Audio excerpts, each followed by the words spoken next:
English से संबंधित जानकारी के लिए इस सब्सक्राइब के बटन को दबाइए और इस बेल आइकन को दबाइए ताकि आपको मिल सके इंग्लिश से संबंधित जानकारी सबसे पहले।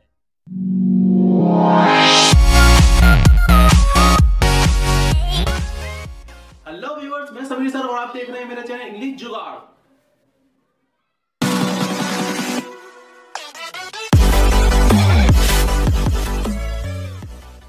दोस्तों, आज की वीडियो में मैं लाया हूं आपके लिए बहुत इंपॉर्टेंट टॉपिक जिसका नाम है आर्टिकल राइटिंग। जैसा कि आप जानते हैं आर्टिकल राइटिंग लगभग हर क्लास में आती है।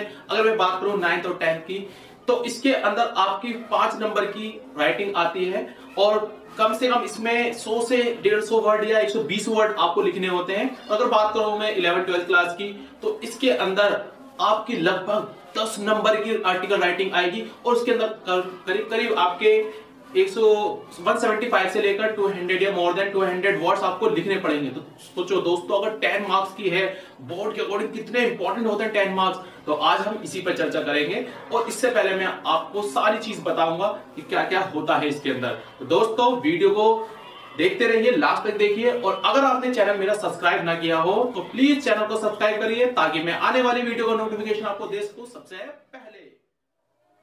तो वीडियो शुरू करो। इससे पहले मैं आपको बता दूं दोस्तों, आर्टिकल राइटिंग को समझ लेते हैं पहले क्या होती है आर्टिकल राइटिंग। आर्टिकल राइटिंग, जैसा कि मैं आपको बताऊं, आर्टिकल राइटिंग एक पीस ऑफ राइटिंग होता है जो कि एक बड़े पैमाने पे लिखा जाता है। आप जानते हैं हम लोग जो है लगभग 8th क्लास तक एस्से लिखते हैं, आपने सुना होगा एस्से या पैराग्राफ कहो। तो एस्से पैराग्राफ जो होता है दोस्तों, वो डिस्क्रिप्टिव ज्यादा होता है, यानी कि फैक्चुअल होता है। जैसे द काउ हो गया या माई स्कूल हो गया, यानी कि हम उसको क्या करते हैं, जो रियल इंफॉर्मेशन होती है वही देते हैं। इसमें हम देते हैं इसके अंदर पैराग्राफ के अंदर और ऐसे के अंदर। लेकिन दोस्तों, राइटिंग जो आर्टिकल राइटिंग है बिल्कुल इससे अलग है। इसके अंदर जो राइटर होता है, हमारा एग्जामिनर होता है, वो हमसे क्या मांगता है कि अपनी थॉट लिखो। भैया ऐसे नंबर नहीं मिलेंगे, अगर आप अपनी थॉट नहीं लिखोगे तो मैं आपको मार्क्स नहीं दूंगा। तो इसके अंदर ये थोड़ा हमें कॉम्प्लिकेटेड होता है, लेकिन मुश्किल नहीं है। अगर आप इस पर थोड़ा सा ध्यान दे लेंगे तो डेफिनेटली आप कर सकेंगे। तो आर्टिकल राइटिंग क्या होती है, जब हम अपनी थॉट को दिखाते हैं। लेकिन अब थॉट की बात क्या होती है उन स्टूडेंट के लिए जिसकी ग्रामर बहुत वीक होती है या जिसको ज्यादा सोचने की इतनी ज्यादा आदत नहीं होती, उसके लिए तो बहुत मुश्किल हो जाती है। लेकिन घबराइए मत, मैं आज की वीडियो इसी पर बना रहा हूं कि उन स्टूडेंट के लिए भी स्पेशल है जो बिल्कुल लिख नहीं पाते, जिनको ग्रामर का बिल्कुल ज्ञान नहीं है। तो मैं कोई 10-12 कोई आर्टिकल राइटिंग नहीं कराऊंगा, मैं सिर्फ दोस्तों एक कराऊंगा, मोर देन 1 या 2। क्योंकि मैं आज की जो वीडियो बना रहा हूँ वो इंपॉर्टेंट इसी चीज पर बना रहा हूँ कि आपको बहुत ज्यादा याद करने की आवश्यकता नहीं है। आप सिर्फ जो मैं आज करा रहा हूँ इस पर ध्यान दे दीजिए और इंशाल्लाह आपका वही आ जाएगा एग्जाम में। ठीक है, तो मैंने आपको बताया आर्टिकल राइटिंग होती क्या है, क्या फर्क है पैराग्राफ और एस्से में। तो आर्टिकल राइटिंग जो है ना थोड़े बड़े पैमाने पे लिखी जाती है। तो मैं स्टेप बाय स्टेप इसकी सारी इंफॉर्मेशन आप दूंगा आपको, और आप वीडियो को लास्ट तक जरूर देखिए। दोस्तों, वैसे तो आर्टिकल बहुत सारे होते हैं अगर मैं आपको बताऊं, लेकिन आज की वीडियो में बहुत इंपॉर्टेंट आर्टिकल लेके आया हूं। और वो जो आर्टिकल होता है ज्यादातर आता है।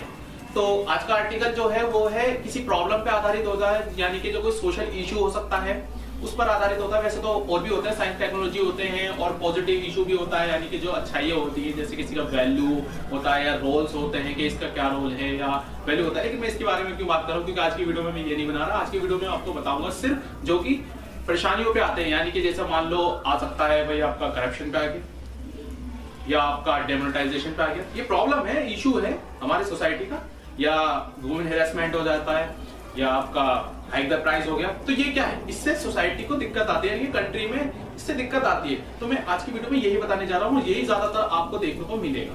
ठीक है, मैं ये भी नहीं कह रहा कि यही आए, लेकिन मैं आज की वीडियो जो बना रहा हूँ मैं तो इस पर बना रहा हूँ, तो आप इसको समझ लीजिए बेहतर।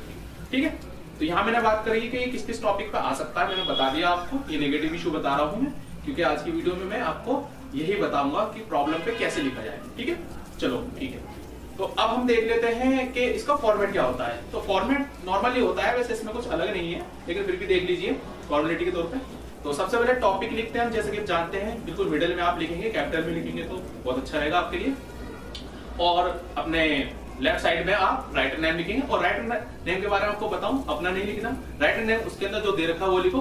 कई बार दोस्तों देते नहीं है तो अपना नहीं लिखना है, वहां पे XYZ लिखना है। ठीक है, अब बात करते हैं कंटेंट की। कंटेंट और बॉडी बहुत इंपॉर्टेंट है, इसी के अंदर सारी चीज छुपी है। तो कंटेंट और बॉडी की अगर बात करूं तो मैंने इसको 3 भागों में बांटा है। मैंने नहीं, खैर ये होती है। तो इसके अंदर मैंने 3 भागों में बांटा है। मैंने फर्स्ट पैराग्राफ, सेकंड पैराग्राफ और फाइनल या थर्ड, जैसे जो भी बोलो, फाइनल बोलो या थर्ड बोलो, वही सेम होता है। ठीक है, तो मैंने फर्स्ट पैराग्राफ में अपनी क्या क्या चीजें रखी हूँ आपको बताना चाहूंगा। मैंने फर्स्ट पैराग्राफ में अपना इंट्रोडक्शन मतलब क्या क्या इस टॉपिक के बारे में है वो लिखेंगे पहले हम। ठीक है, ये सारी चीज इंट्रोडक्शन में आएंगी। तो दूसरी चीज बहुत इंपॉर्टेंट है मीनिंग। दोस्तों मीनिंग अगर आप लिखोगे तो बहुत अच्छा इंपैक्ट पड़ेगा एग्जामिनर पे और अच्छे मार्क्स मिल सकते हैं आपको इसके। ठीक है, अच्छा थर्ड चीज जो इसके अंदर है वो है फैक्ट। फैक्ट मतलब प्रॉब्लम, यानी कि जो है कि फैक्ट क्या है इसके बारे में, क्या तथ्य आपने इकट्ठा करे, क्या सर्वे वगैरह करा है, ये सारी चीज हम इसके अंदर लिखेंगे। ठीक है, तो ये फर्स्ट पैराग्राफ में होगा क्योंकि लेंथ ही है तो मैं आपको थोड़ा बड़ा, लेकिन ये है कि मैं जो आर्टिकल करा रहा हूँ वो कोई 4, 5, 10 नहीं कराऊंगा, सिर्फ एक ही कराऊंगा और डेफिनेटली आना है आपका। ठीक है, तो ये फर्स्ट पैराग्राफ में आपने देख लिया। अब सेकंड पैराग्राफ की बात मैं कर लूं तो सेकंड पैराग्राफ में हम लिखते हैं सबसे पहले अपने रीजन। अब रीजन क्या है इसके, ये जो प्रॉब्लम है कुछ भी ले सकते हैं, हाइक द प्राइस या डेमोनेटाइजेशन, ये रीजन किस वजह से रीजन है, यानी कि रीजन बताएंगे। ठीक है, रीजन के बाद फिर बात करेंगे रिजल्ट कि दोस्तों इसके रिजल्ट क्या निकले, यानी कि इससे क्या परेशानी हुई। तो मैंने बता दिया इसके अंदर रीजन आ जाएंगे, रिजल्ट आ जाएंगे, फिर इसके अंदर एक आता है नेगेटिव इंपैक्ट। नेगेटिव इंपैक्ट मतलब इससे बुरे प्रभाव क्या पड़े, ये नेगेटिव इंपैक्ट यहाँ पे आप लिखेंगे। ठीक है, तो ये मैंने सेकंड पैराग्राफ में बताया। अब लास्ट का यानी कि फाइनल या थर्ड पैराग्राफ जिसे आप कहो, तो उसके अंदर क्या लिखेंगे, अब हम देंगे उसके अंदर सॉल्यूशन का हो या सजेशन का, एक ही बात है। ठीक है, सजेशन देने के बाद लास्ट में आपको कंक्लूजन देना है। दोस्तों बहुत इंपॉर्टेंट है, अगर आप इसका सॉल्यूशन या लास्ट में आप कंक्लूजन देते हैं तो बहुत अच्छा इंपैक्ट पड़ेगा, क्योंकि आपने आर्टिकल लिखा है उसके बाद आपने कोई कंक्लूजन निकालना तो बहुत इंपॉर्टेंट है। ठीक है, आप इसे जरूर लिखिए। तो ये नॉर्मल सा एक फॉर्मेट था और इसी को फॉलो करेंगे। अब आप सोचेंगे यार इतना सारा कहां से लिखेंगे, डोंट वरी, मैं किस लिए हूं, मैं बताऊंगा आपको एक एक चीज और डेफिनेटली आपको सारी सेम चीज बताऊंगा, कोई दूसरी याद करने की जरूरत नहीं है। आप इसको रट्टा मारो या याद करो, समझो जो भी है और पेपर में लिखो, डेफिनेटली मार्क्स आपके बने। ठीक है, तो ये मैंने आपको फॉर्मूला बता दिया। अब मैं इसके अंदर आपको एक एक चीज लाइन में बताऊंगा कैसे करना है, बस आप वीडियो को लास्ट तक जरूर देखिए। ठीक है, तो दोस्तों फॉर्मेट तो मैंने बता ही दिया, चलो मैं आपको बताता हूं कि कैसे लिखना है। तो सबसे पहले तो देखो टॉपिक लिखेंगे ऊपर, इसको लिखवाने की जरूरत नहीं है और आपको पता है, और राइटर नेम लिख देंगे। ठीक है, ये आपको पता नहीं, मैं लिखवाता हूं आपको इंट्रोडक्शन। इंट्रोडक्शन में दोस्तों कहां से शुरुआत करें, इंट्रोडक्शन बहुत अट्रैक्टिव और बहुत अच्छा होना चाहिए ताकि एग्जामिनर के दिमाग पे बिल्कुल बहुत अच्छा असर डाले। ठीक है, तो मैं आपको लिखवा रहा हूं, देखिए। तो यहां से शुरुआत करते हैं, क्योंकि ये जो है नेगेटिव पर है तो मैं सारी चीजें इसके अंदर बुरी चीजें ही बताऊंगा। ठीक है, देखिए, it is an era of problem and worries, यानी कि ये जो ईरा का मतलब होता है युग, वर्ड मीनिंग में लिखते रहिए। जो युग है ये क्या है, प्रॉब्लम्स का, यानी कि परेशानियों और चिंताओं से भरा पड़ा है। ठीक है, टॉपिक, फिर दोस्तों यहाँ पे टॉपिक जो लिखा है, यहाँ पे टॉपिक का नाम लिखेंगे, जो भी टॉपिक आया है, हाइड्रोक्राइज या डेमोनेटाइजेशन या मूव एंड हैरेसमेंट, वो लिख देंगे। तो topic is one of the serious issue for the country या सोसाइटी, जो भी है देख लेंगे कि सोसाइटी के हिसाब से आया उसके हिसाब से, यानी ये टॉपिक है ये एक बहुत गंभीर मुद्दा है, किसके लिए, कंट्री के लिए या सोसाइटी के लिए, जो भी। ठीक है, तो government and common people are fighting do away with, ठीक है, यानी कि जो कॉमन पीपल यानी कि आम इंसान जो है वो फाइटिंग का मतलब यहाँ संघर्ष करने से वो संघर्ष कर रहा है। डू अवे विद का मतलब होता है छुटकारा पाने के लिए, यानी कि इससे लड़ने के लिए, यानी कि जो कॉमन मैन ये गवर्नमेंट दोनों ही क्या कर रहे हैं, स्ट्रगल कर रहे हैं, संघर्ष कर रहे हैं, लड़ रहे हैं उससे, इससे छुटकारा पाने के लिए। बट ऑल इन वन, लेकिन सब बेकार है, सारी कोशिशें करनी लेकिन उसके बावजूद भी सब चीज बेकार है। ठीक है, नोट डाउन करते रहना। Topic is not only the a problem, यानी कि टॉपिक ना की एक प्रॉब्लम है, आप प्रॉब्लम एक प्रॉब्लम है, बट आल्सो, कभी ध्यान रखना जब नॉट ओनली लगाते हैं ग्रामर के हिसाब से तो बट आल्सो वाला ही दूसरा सेंटेंस बनता है, हमेशा ध्यान रखना। तो टॉपिक ना की एक प्रॉब्लम है but also a element for the people, element का मतलब होता है बीमारी, यानी कि यही ना कि एक प्रॉब्लम है बीमारी, बल्कि क्या है, एक बीमारी है। कैसी बीमारी, एज ए कैंसर की तरह। ठीक है, तो मैंने आपको इंट्रोडक्शन बता दिया, आप इंट्रोडक्शन में यही वर्ड फिट करिए, देखिए आपका सही हो जाएगा। ठीक है, इंट्रोडक्शन लिखा है मैंने आपको। अब दूसरी चीज मैंने आपको बताया था, दूसरा पॉइंट क्या था, मीनिंग। मीनिंग में क्या लिखेंगे दोस्तों, मीनिंग में क्या लिखना है, देखिए मीनिंग बहुत थोड़ी टफ पड़ जाती है लेकिन मैं आपको बताना चाहूंगा क्या करना है। मीनिंग देखिए, मीनिंग में लिख सकते हैं वी कैन डिस्क्राइब, यानी कि हम डिस्क्राइब मतलब वर्णन, यानी कि इसको परिभाषित कर सकते हैं, फिर टॉपिक का नाम आ जाएगा, यानी कि इस टॉपिक को हम परिभाषित कर सकते हैं एज ए के रूप में।